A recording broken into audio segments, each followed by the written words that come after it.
There's a specific kind of exhaustion that doesn't come from doing too much. It comes from being undervalued while doing a lot, where you're showing up, you're contributing, you're holding things together, and somehow it still feels like it doesn't count the way it should. You start questioning yourself.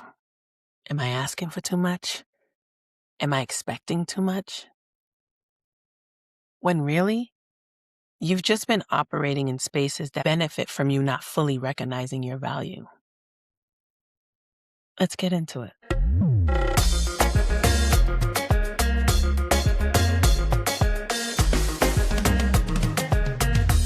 Welcome back to Shou Talks.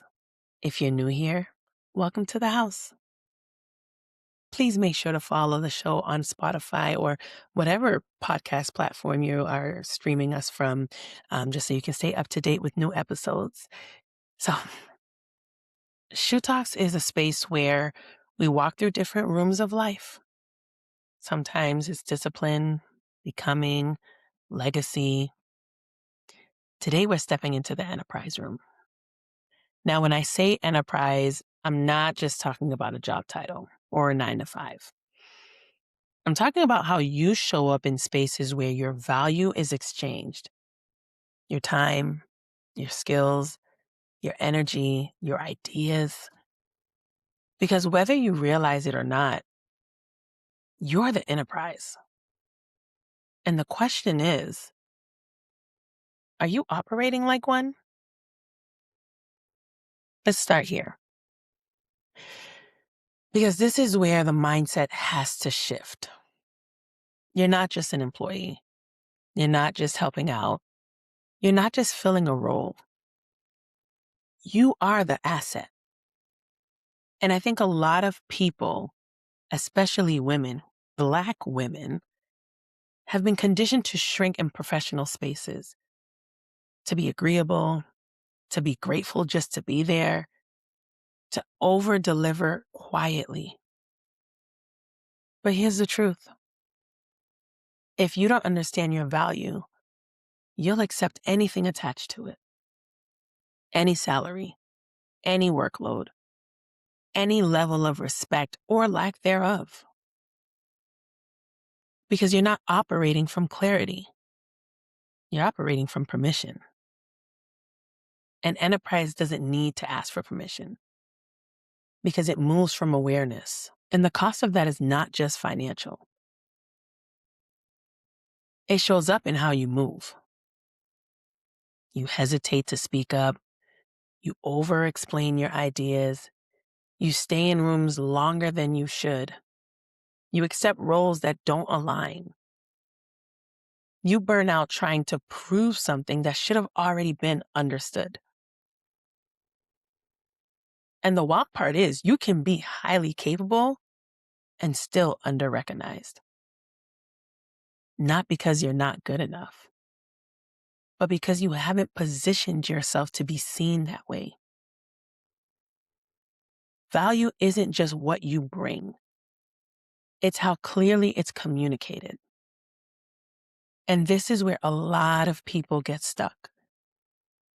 You think the problem is that you're being overlooked. But sometimes the real issue is that your value isn't being properly translated.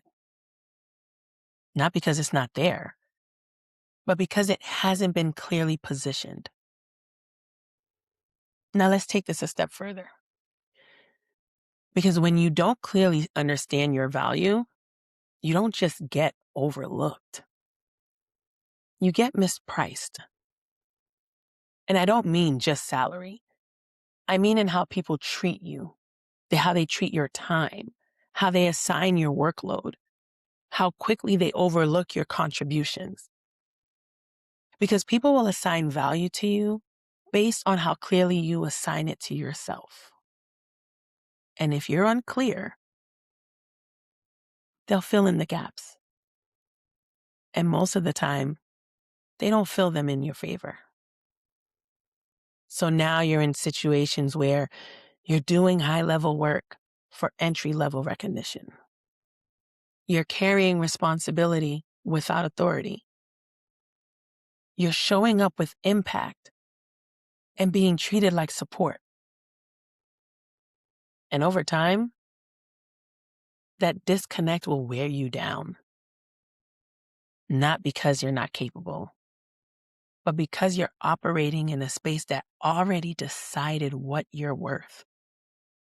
And you never corrected it. I remember a moment when I realized I was doing high level work, but I wasn't owning it as high level. I was moving like support, when in reality, I was driving the outcomes. I was building systems, connecting teams, creating structure where there was none. And it hit me. I'm not just contributing to the operation. I am part of what makes it run. And what made it even more real for me was realizing that the people around me weren't intentionally overlooking me. They were responding to what I was showing them. And honestly, that's the hard truth. Because it's easier to say, they don't see me. But the real question is, am I showing myself clearly?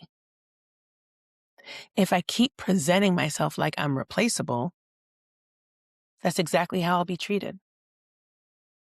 And that realization, it changed how I spoke, how I documented my work, how I showed up in rooms, because I stopped waiting for someone else to define my value.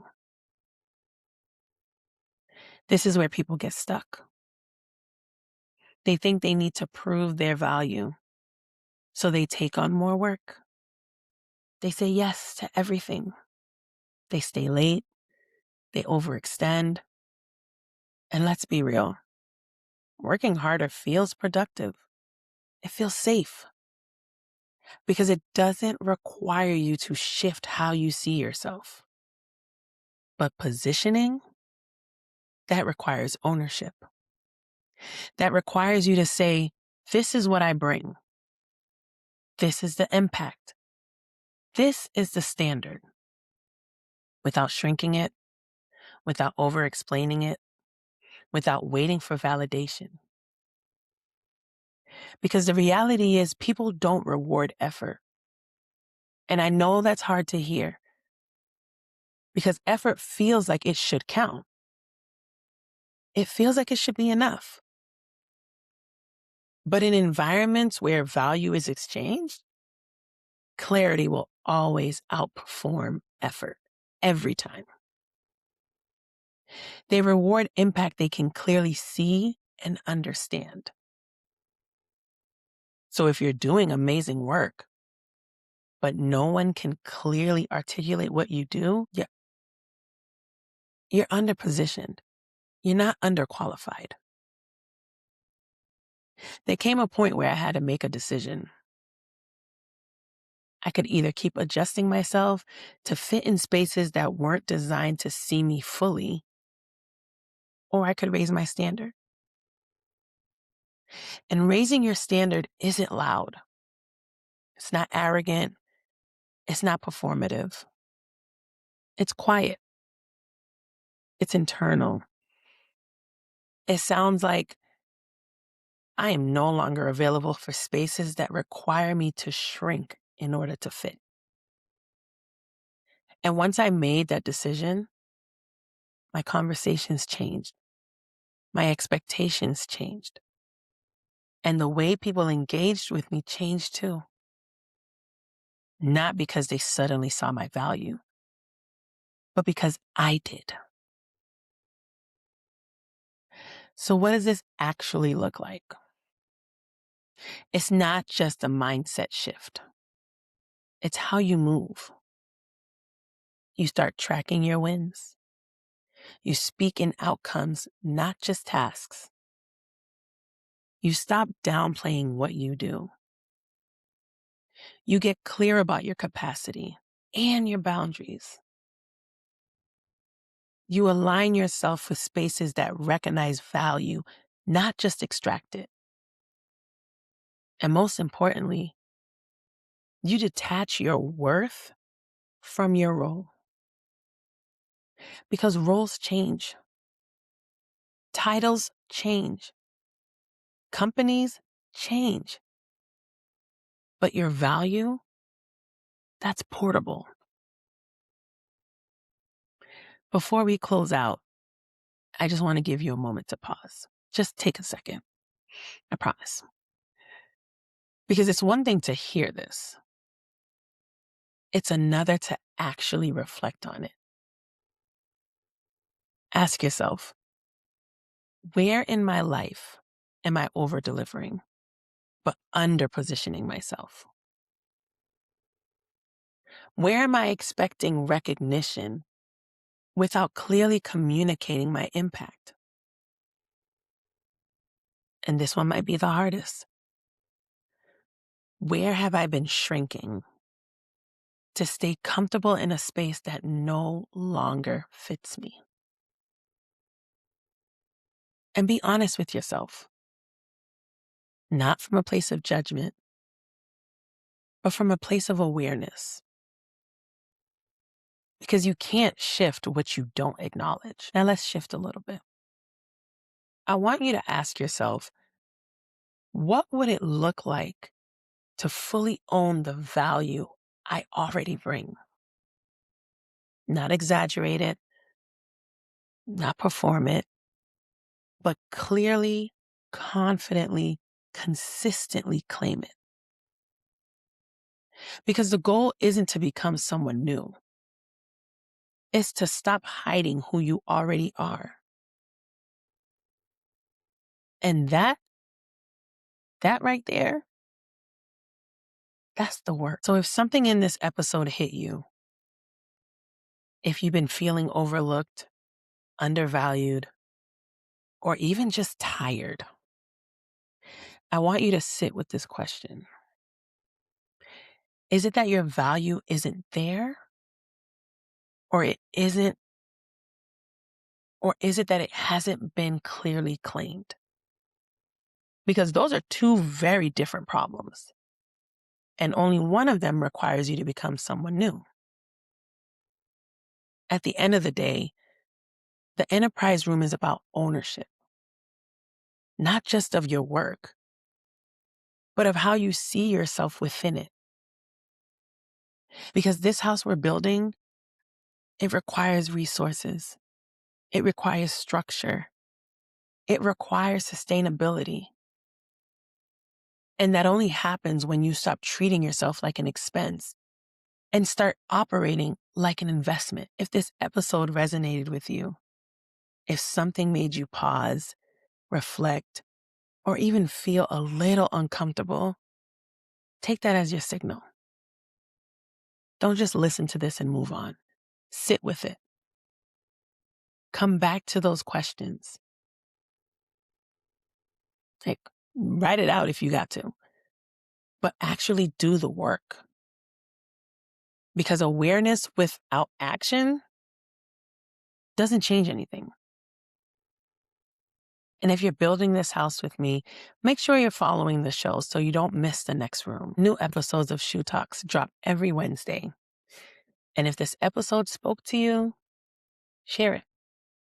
Send it to someone who's been feeling overlooked, someone who's been questioning their value, or someone who needs this reminder. And I want to hear from you. What's one area where you know you've been underpositioning yourself?